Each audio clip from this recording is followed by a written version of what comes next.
I authentically cognize, which is internally process, understand and declare the truth of Sohamasmi, that even when I worship, I am Him. Yes. Yes. Let us now enter the Pratyakshapada Puja, followed by the Paramashiva Puja. Now please be seated in a meditative space of gratitude and deep, restful awareness in your Ananda Gandha. In the Pratyakshapada Puja, the Sanskrit mantras we are going to chant will directly take us to a very deep meditative state which will immensely help us connect to His Divine Holiness Swamiji's energy. Sadguru Vandanam. Now please take some flowers in your hands and close your eyes and offer the flowers at His Divine Holiness Swamiji's Paduka at the end of the mantra.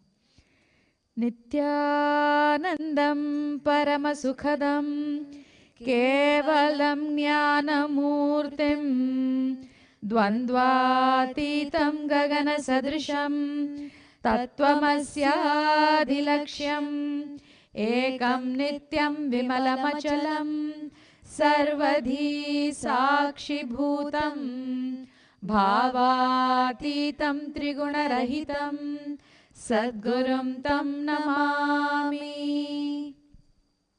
Guru Parampara Vandanam. Now please take some flowers in your hands and offer the flowers at His Divine Holiness Swamiji's Paduka at the end of the mantra. Nityanandeshwara Paramashiva Samarambham Nityanandeshwari Parashakti Madhyamam Asmadacharya Paryantam Vande Guru Paramparam. Arunagiri Yogeshwara Vandanam. Now please take some flowers in your hands and close your eyes and offer the flowers at His Divine Holiness Swamiji's Paduka at the end of the mantra.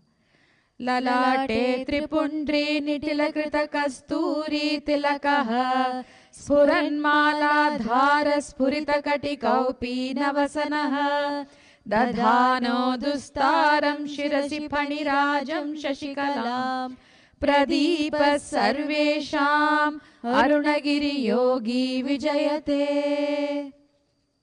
Tattvachamanam. Pour one udharini of water from the Panchapatram and chanting each of the following mantra internally, drink the water that flows through the base of the palm.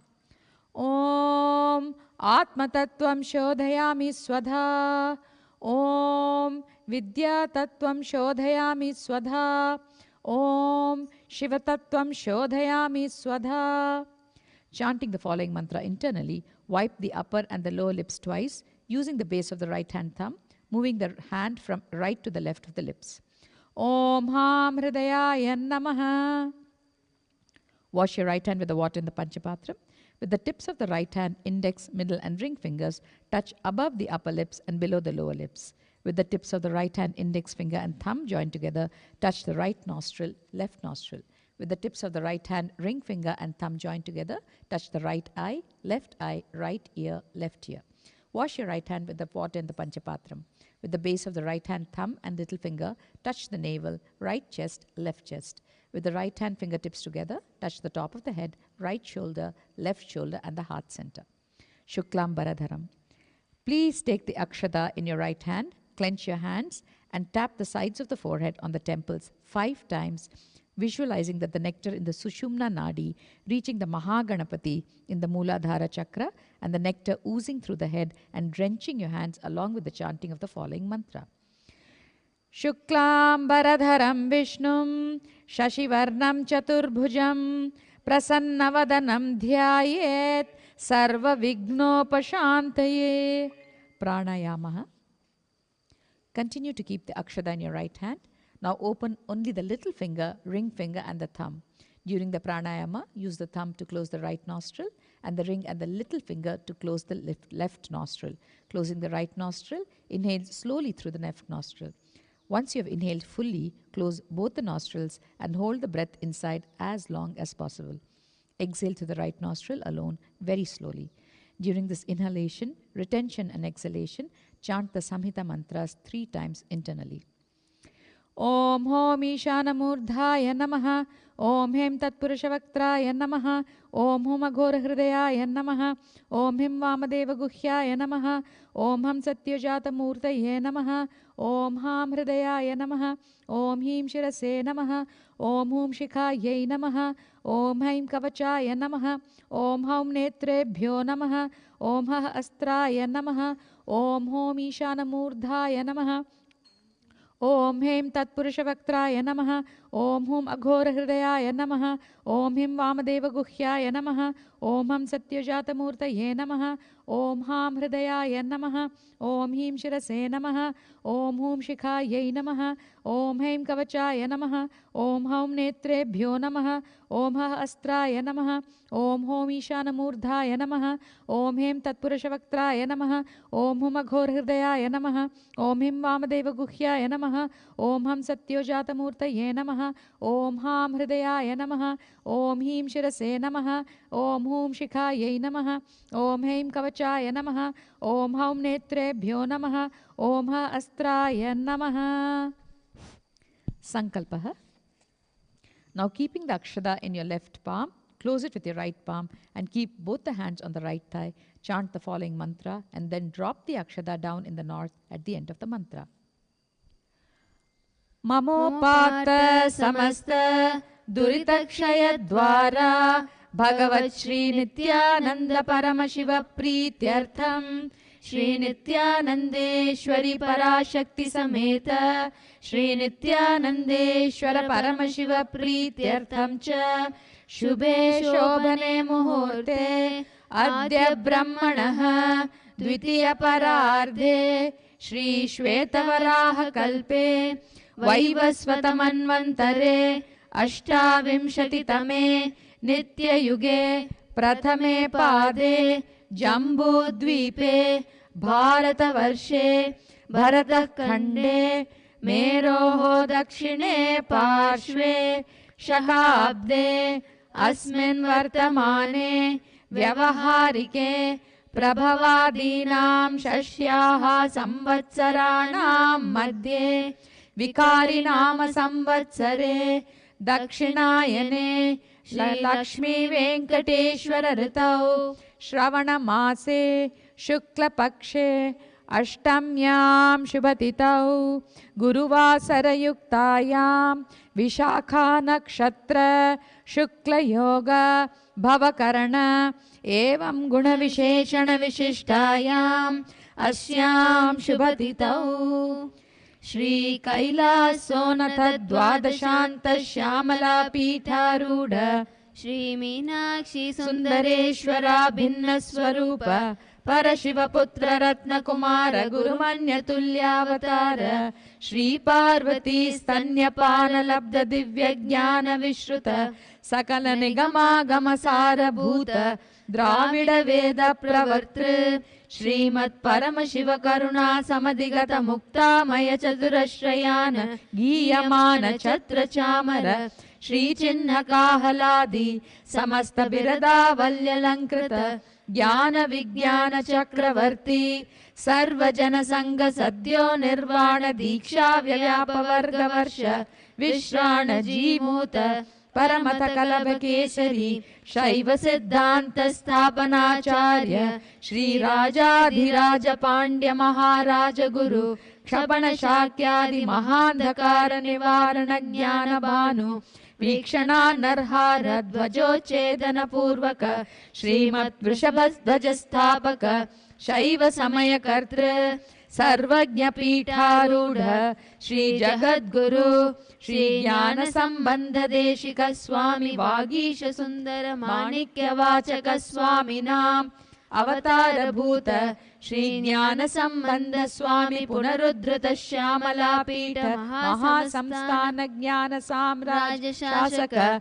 Sarvajna Pitharudha Trinavatyuttara Dushatatama Guru Mahasannidhana Sakshat Shri Paramashiva Samudbhuta Kailasa Paramparagata Vaivaswata Manu Ikshwaku Harishchandra Bhagirata Shri Ramachandra Shurasena Ityadi अनवच्छिन्न सार्वभौम चक्रवर्ती परंपरागत चतुष्षष्टि योगिनी मंडित चतुष्षष्टि संप्रदाय प्रवर्तक मनुधर्म शासन सूर्यवंश प्राप्त सर्वज्ञ पीठा सुरांगी साम्राज्य मूर्धाभिषिक्त चूडामणि महानिर्वाणि पीठस्य अष्टोत्तर सहस्र श्री महामंडलेश्वर अटलपीठस्य अष्टोत्तर सहस्रतम अष्टोत्तर सहस्र श्री अटलपीठाधीश्वर धर्ममुक्ति स्वर्गपुर स्वर्णपीठस्य त्रयोविंश गुरुमहासन्निधान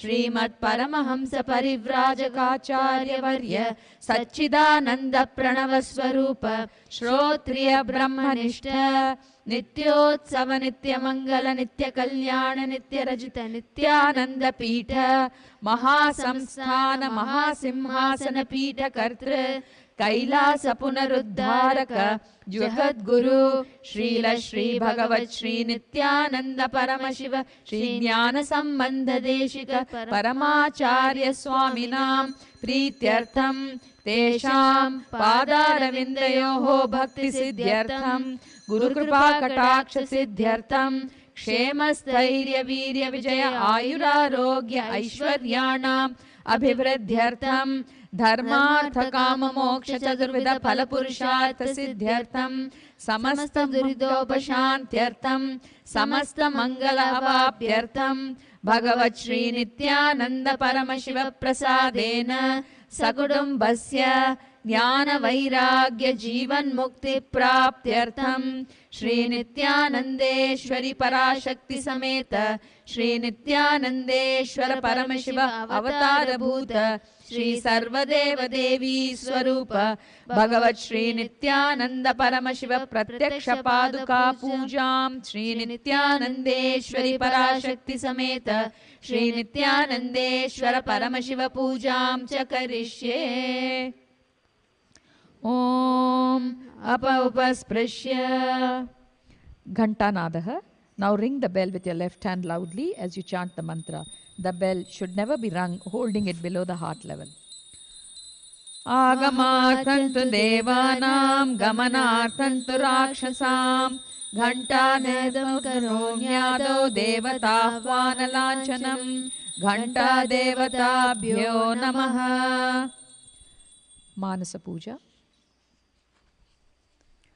ओम हृत्पद्ममासनं दद्यात् सहस्रारच्युतामृतैः पाद्यं चरणयोर्दद्यात् मनस्तु अर्घ्यं निवेदयेत् तेन अमृतेन आचमनीयं स्नानीयं तेन च स्मृतम् आकाशतत्त्वं वस्त्रं स्यात् गन्धः स्यात् गन्धतत्त्वकम् चित्तं प्रकल्पयेत् पुष्पं धूपं प्राणान् प्रकल्पयेत् तेजस्तत्त्वं च दीपार्थं नैवेद्यं स्यात् सुधाम्बुधिः अनाहध्वनिर्घण्टा वायुतत्त्वं च चामरं सहस्रारं भवेत् चक्रं शब्दतत्त्वं च गीतकं नृत्यमिन्द्रियकर्माणि चाञ्चल्यं मनसस्तथा सुमेखलां पद्ममालां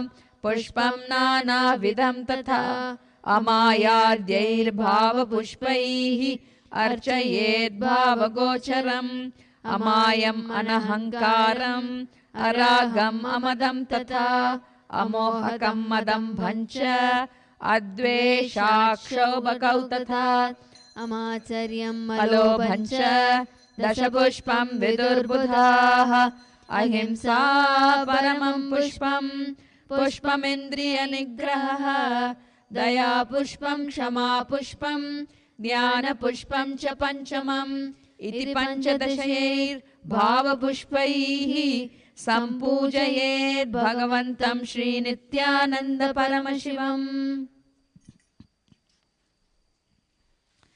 Asanam. Now please take some flowers and akshada in your hands and offer it His Divine Holiness Swamiji's Paduka along with the mantra. Asanam.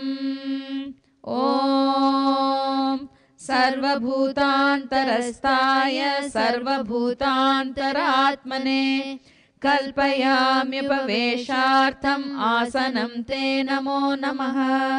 ॐ ह्रीं इदं सुवर्णासनं सर्वदेवदेवी स्वरूपाय भगवते श्रीनित्यानंद परमशिवाय नमः।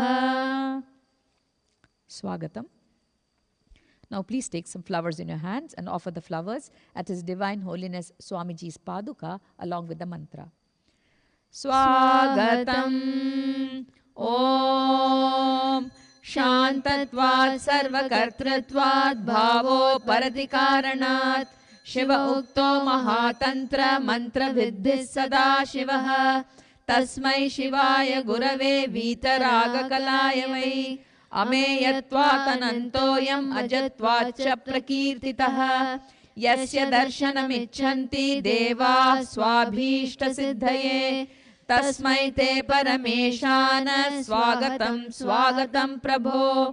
अद्य मे सफलं जन्म जीवनं सफलाः क्रियाः स्वागतं यत्त्वया तन्मे तपसां फलमागतम्। ॐ ह्रीं सर्वदेवदेवी स्वरूप भगवन् श्री नित्यानंद परमशिव स्वागतं सुस्वागतं ते। Padyam. Now please take an uddarini of water in your hands and offer it at His Divine Holiness Swamiji's Paduka along with the mantra. Padyam. Om Yadbhaktilesh Samparkat Paramananda Samplavah तस्मै ते परमेशान पाद्यं शुद्धाय कल्पये। ॐ ह्रीं एतत् पाद्यं सर्वदेवदेवी स्वरूपाय भगवते श्रीनित्यानंद परमशिवाय नमः। Arghya. Now please take the conch in your hands and offer the arghya at His Divine Holiness Swamiji's Paduka along with the mantra. अर्घ्यः ॐ दूर्वाक्षतसमायुक्तं बिल्वपत्रं तथा परं शोभनं शङ्खपात्रस्थं गृहाणार्घ्यं महेश्वर। ॐ ह्रीं एषोऽर्घ्यः सर्वदेवदेवी स्वरूपाय भगवते श्रीनित्यानंद परमशिवाय स्वाहा। Achamaniyam. Now please take an uddarini of water in your hands and offer it at His Divine Holiness Swamiji's Paduka along with the mantra. Achamaniyam. Om Mandakinyasnu Yadvari Sarva Papaharam Shubham Grahanachamaniyam Tvam Maya Bhaktya Niveditam. Om Hrim Idam Achamaniyodakam सर्वदेवदेवी स्वरूपाय भगवते श्रीनित्यानंद परमशिवाय स्वधा। Madhuparkaha. Now please take the Madhuparka and offer it at His Divine Holiness Swamiji's Paduka along with the mantra. Madhuparkaha. Om सर्वकल्मषनाशाय परिपूर्णशुद्धात्मकम् मधुपर्कमिमं देव कल्पयामि प्रसीद मे। ॐ ह्रीं एष मधुपर्कः सर्वदेवदेवी स्वरूपाय भगवते श्रीनित्यानंद परमशिवाय स्वधा। गंधतैलम. Now please take the Gandhatailam, the scented oil in your hands and offer it at His Divine Holiness Swamiji's Paduka along with the mantra.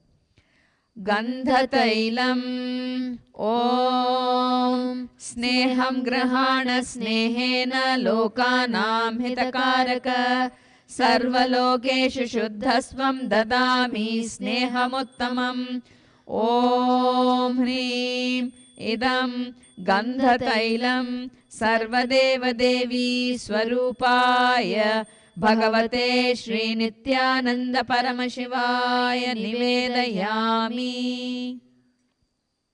Snaniyam. Now please take an uddarini of water in your hands and offer it at His Divine Holiness Swamiji's Paduka along with the mantra, and please ring the bell as you do so. स्नानीयम् ॐ इदं सुशीतलं वारी स्वच्छं शुद्धं मनोहरं स्नानार्थं ते मया भक्त्या कल्पितं प्रतिगृह्यताम् ॐ ह्रीं इदं स्नानीयोदकं सर्वदेवदेवी स्वरूपाय भगवते श्रीनित्यानन्द परमशिवाय निवेदयामि. Vastram. Now please take the offering of clothes in your hands and offer it to His Divine Holiness Swamiji's Paduka along with the mantra. Vastram Om Maya Chitrapatachanna Nijaguhyo Tejase Niravarana Vidyaya Vasaste Kalpayamyaham Om Hrim Idam Vastrottariyam Sarvadevadevi Swarupaya Bhagavate Shri Nityananda Paramashivaya Nivedayami. Abharanam. Now please take the jewelry in your hands and offer it at His Divine Holiness Swamiji's Paduka along with the mantra. Abharanam Om Swabhava Sundarangaya Nana Shaktya Shrayayate Suvarnam Bhushanam Tubhyam Kalpayami Prasidame Om Hrim Idam Suvarnabharanam Sarvadeva Devi Swarupaya Bhagavate Shri Nityananda Paramashivaya Nivedayami. Gandha. Now please take the sandalwood paste in your hands and offer it at His Divine Holiness Swamiji's Paduka along with the mantra. Gandha Om Shariram Tena Janami Cheshtam Naivacha Maya Niveditan Gandhan Pratigrihyya Vilipyatam Om Hrim Esha Gandha Sarvadeva Devi Swarupaya Bhagavate Shri Nityananda Paramashivaya Namaha. Pushpam. Now please take some flowers smeared with sandalwood paste in your hands and offer the flowers at His Divine Holiness Swamiji's Paduka along with the mantra. Pushpam Om Turiyavana Sampannam Nana Gunamanoharam Ananda Saurabham Pushpam Grihyatam Idamuttamam Om Hrim Etani Sachandana Pushpani Sarvadeva Devi Swarupaya Bhagavate Shri Nityananda Paramashivaya Vaushate. Bilva Patram. Now please take the bilva leaf smeared with sandalwood paste in your hands and offer it at His Divine Holiness Swamiji's Paduka along with the mantra. Bilva Patram Om Amratodbhavam Shri Vriksham Shankarasya Sada Priyam Bilva Patram Prayachami Pavitram Te Sureshwara Om Hrim Etani Sachandana Bilva Patrani Sarvadeva Devi Swarupaya Bhagavate Shri Nityananda Paramashivaya Vaushate. Tulasi Patram. Now please take the tulsi leaf smeared with sandalwood paste in your hands and offer it at His Divine Holiness Swamiji's Paduka along with the mantra. Tulasi Patram Om Namaste Bahurupaya Varadamurtaye Paramatmane Swaha Om Hrim Idam Sachandana Tulasi Patram Sarvadeva Devi Swarupaya Bhagavate Shri Nityananda Paramashivaya Namaha. Dhupaha. Now please take the lit incense sticks in your hands and slowly wave towards His Divine Holiness Swamiji's Paduka along with the mantra. And please ring the bell as you do so. Dhupaha Om Vanaspatiraso Divyo Gandhadhya Sumanoharaha Agreyas Sarva Devanam Dhupoyam Pratigrihyatam Om Hrim Esha Dhupaha सर्वदेवदेवी स्वरूपाय भगवते श्रीनित्यानन्द परमशिवाय नमः. Deepaha, now please take the lit lamp in your hands and slowly wave towards His Divine Holiness Swamiji's Paduka along with the mantra, and please ring the bell as you do so. Deepaha Om Suprakasho Mahadīpaha Sarvatasmimirapaha Sabhadyabhyantarajyotirdeepoyam pratigrihryatam. Om Hrim Esha Deepaha सर्वदेवदेवी स्वरूपाय भगवते श्रीनित्यानन्द परमशिवाय नमः. Naivedyam. Now take an uddharani of water and hover it clockwise over the Naivedyam. Please chant the mantra and ring the bell as you do so. Naivedyam Om Naivedyam Vividham Deva Sharkaradi Vinirmitam मया निवेदितं भक्त्या गृहाण परमेश्वरा. ॐ ह्रीं इदं सोपकरणनैवेद्यं सर्वदेवदेवी स्वरूपाय भगवते श्रीनित्यानन्द परमशिवाय निवेदयामि. Paniyam. Now please take an uddharani of water in your hands and offer it at His Divine Holiness Swamiji's Paduka after the mantra. Paniyam Om Samastadeva Devesha Sarvatriptikaram Param Akhandananda Sampurnam Grihana Jalamuttamam. Om Hrim Idam Panarthodakam Sarvadevadevi Swarupaya Bhagavate Srinityananda Paramashivaya Namaha. Punarachamaniyam. Now take an uddharani of water in your hands and offer it at His Divine Holiness Swamiji's Paduka after the mantra. Punarachamaniyam Om Uchishtamapyasuchirva Yasya Smaranamatrataha Shuddhimapnoti Tasmai Te Punarachamaniyakam. Om Hrim Idam Punarachamaniyodakam Sarvadevadevi Swarupaya Bhagavate Srinityananda Paramashivaya Swaha. Aratrikam.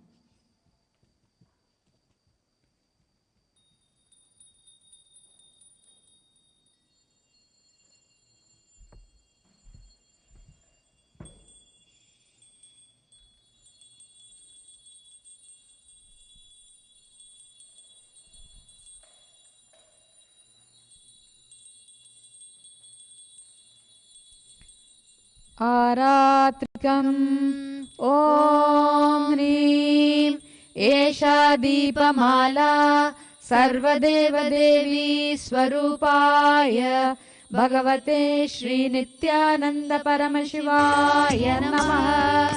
Om Rajadirajaya Prasakya Sahine Namo Vayam Vai Shravanaya Kurmahe Same Kaman Kama Kamaya Madhyam Kameshwaro Vai Shravano Dadatu Kuberaya Vai Shravanaya Maharajaya Namaha. Karpura Gauram Karunavataram Samsarasaram Bhujagendraharam Sada Vasantam Hridayaravinde Bhavam Bhavani Sahitam Namami. Bhavam Bhavani Sahitam Namami. Bhavam Bhavani Sahitam Namami. Aratrikam Samarpayami Bhagavat Shri Nityananda Paramashiva Charana Kamalebhyo Namaha. Pushpanjali. Now please take a few flowers in your hands, close your eyes till the end of the mantra and offer the flowers at His Divine Holiness Swamiji's Paduka at the end of the mantra.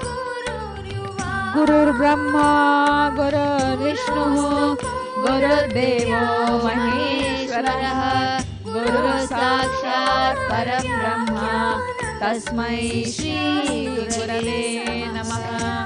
अखण्डमण्डलाकारं व्याप्तं येन चराचरं तत्पदं दर्शितं येन तस्मै श्री गुरवे नमः। अज्ञानतिमिरान्धस्य ज्ञानाञ्जनशलाकया चक्षुरुन्मीलितं येन तस्मै श्री गुरवे नमः।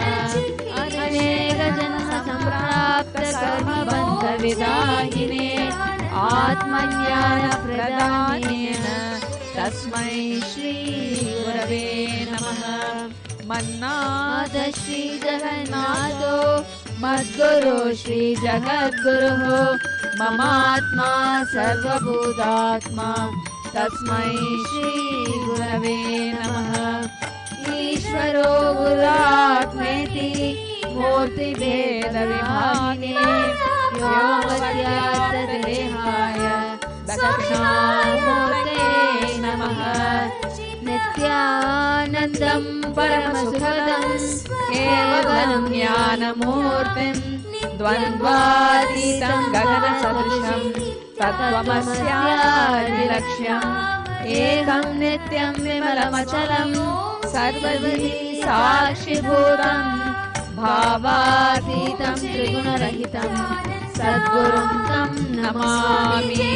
पुष्पाञ्जलिं समर्पयामि भगवत् श्री नित्यानंद परमशिव चरण कमलेभ्यो नमः। ओम नित्यानंदं स्वामी ओम जय नित्यानंद।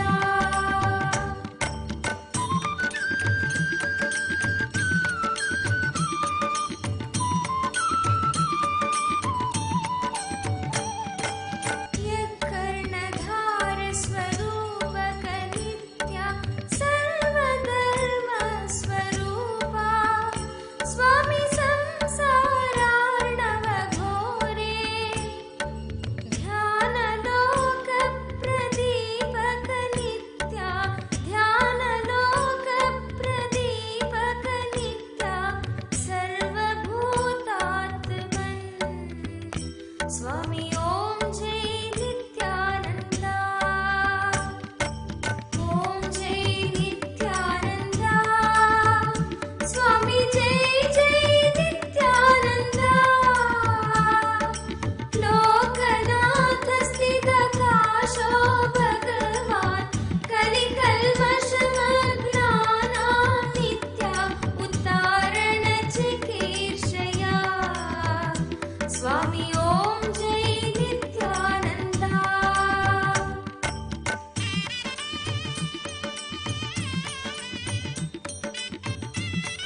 स्वामी ॐ जय नित्यानन्द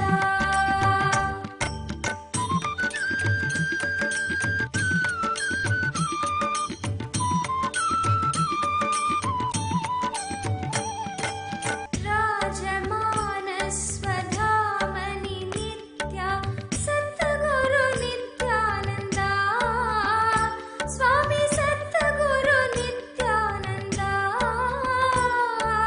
दिव्यदेह समाश्रित नित्या दिव्यदेह समाश्रित नित्या सर्वधर्मस्वरूपा स्वामी ॐ जय नित्यानन्द ॐ जय नित्यानन्द स्वामी जय जय नित्यानन्द लोकनाथ स्थितकाशो भगवान् कलिकल्मषमग्नानां नित्या उद्धारण चिकीर्षया स्वामी ॐ जय नित्यानन्द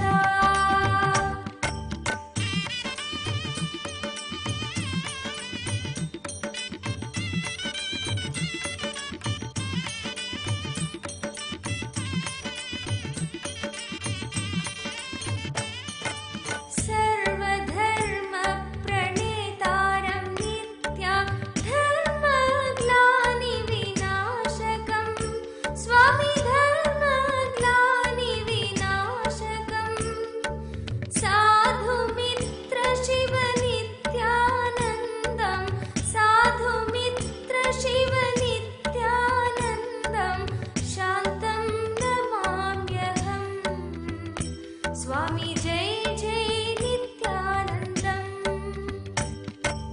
ॐ जय नित्यानन्द स्वामी जय जय नित्यानन्द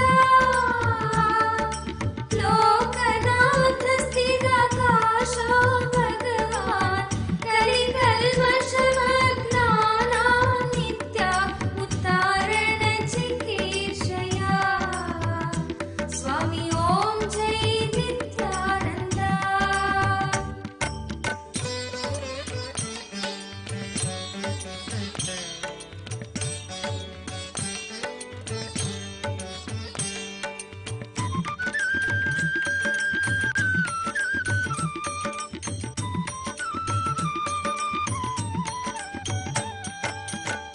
कोशान्तरस्थं परमार्थतत्त्वं विदाय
स्वामी ओम जय नित्यानंद ओम जय नित्यानंद स्वामी जय जय नित्यानंद लोकनाथ स्थिताकाश भगवान कलिकल्मषमग्नानां नित्या उद्धारण चिकीर्षया स्वामी ओम जय नित्यानंद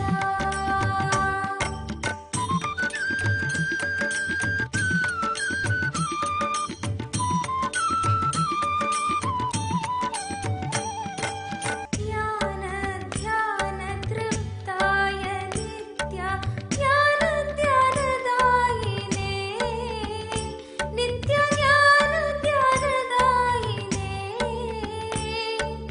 आत्मसंस्थाय सत्ताय नित्या आत्मसंस्थाय सत्ताय नित्या शरणगुणशालिने स्वामी ओम जय नित्यानंद ओम जय नित्यानंद स्वामी जय जय नित्यानंद लोकनाथ स्थिताकाशो भगवान कलिकल्मषमग्नानां नित्या उद्धारण चिकीर्षया स्वामी ओम जय नित्यानंद